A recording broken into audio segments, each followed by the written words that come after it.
Hello and welcome to my final video in what has been Road Rash week, and this is Road Rash Jailbreak on the Sony PlayStation. Again, you can see that it uses a very similar visual style to Road Rash 3D. This was more of a refinement, this was more of a perfection of Road Rash 3D than actually trying to introduce anything dramatically different. I mean, there were different things in the gameplay, there were improvements, but as you can see from it, you know, it does utilise a very, very similar style. That said, this game does play better. There's still the issue of becoming embroiled in combat, but somehow it was tweaked. It wasn't as forced on you, so to speak, as it was in Road Rash 3D.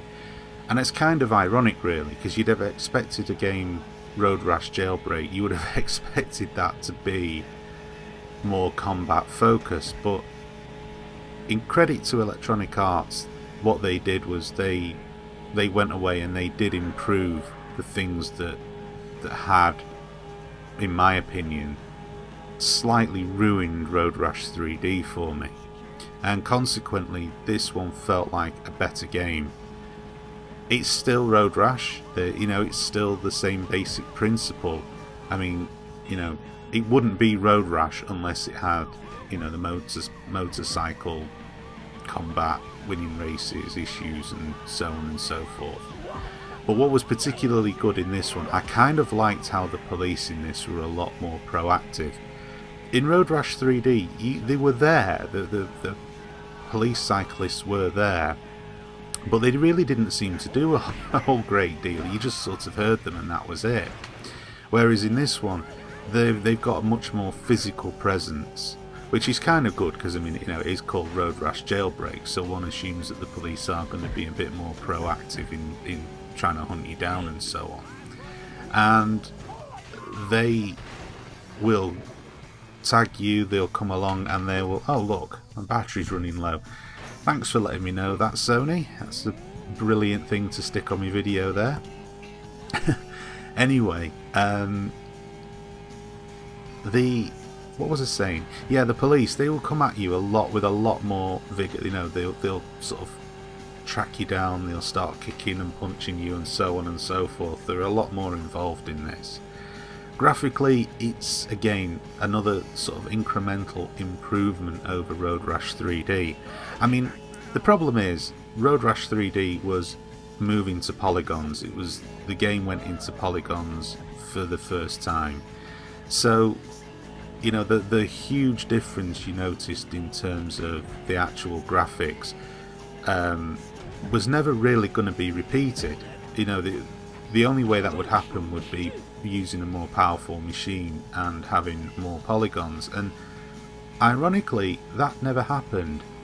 Road Rash Jailbreak was the last Road Rash game, and that seemed quite incredible to me, that throughout the entire lifespan of PlayStation 2 and so far with the PlayStation 3 and the Xboxes and God knows what, there hasn't been a Road Rash game.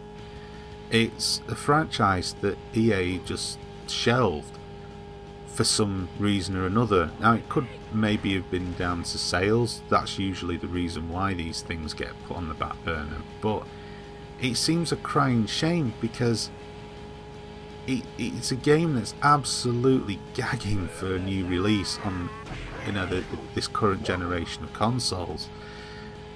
When you look at the way that the game was going, and you look at what the the essential gameplay was, and you look at some of the games that's out there today, games like Burnout Paradise and so on and so forth.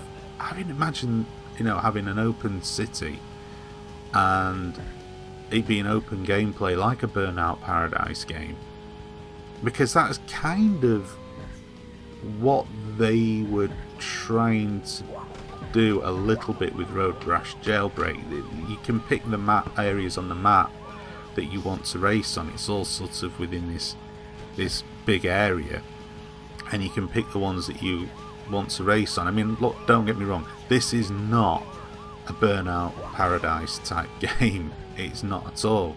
But what I'm saying is that the basic map layout would have easily been able to have been modified to have one big continuous race on. And imagine this online with God knows how many people online. It would simply be fantastic, and it seems like a wasted opportunity for me, and I really don't see why Electronic Arts haven't done anything with it. They say they've sort of abandoned it. There's always been sort of rumour and you know, people have said, oh, you know, EA are working on a new, you know, they haven't shelved the idea, they keep promising, well, they themselves don't keep promising to bring it back, but the rumour is that it'll be brought back, and I think now is the time to do it. I think the technology is there to have an absolutely awesome, fantastic Road Rash game that just delivers on so many levels, and because the technology is there now, it would just be absolutely incredible. And I just think it's time for Electronic Arts to stop arsing about and get a new Road Rash game made and make it absolutely fantastic. You know, let's drop a Need for Speed game off the calendar. We don't need 2 Need for Speed games a year. We need a Need for Speed, a Burnout, and a Road Rash game. That would make me exceptionally happy. I could easily live with that. So if anyone at Electronic Arts is listening to this, which they probably won't be, but never mind, make it so, because I want it, and I think there's probably a lot of other people out there that would like it too, because Road Rash is a fantastic franchise and it does deserve to carry on living. I would hate for it to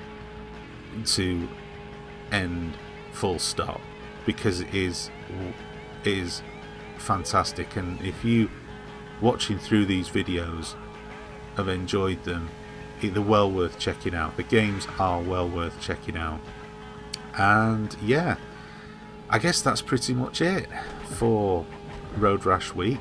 Thank you very much for watching these videos, I hope you've enjoyed them. I certainly enjoyed making them. I certainly enjoyed recording the footage and playing through the games. So yeah, thank you for watching, and stay tuned for more videos to come soon.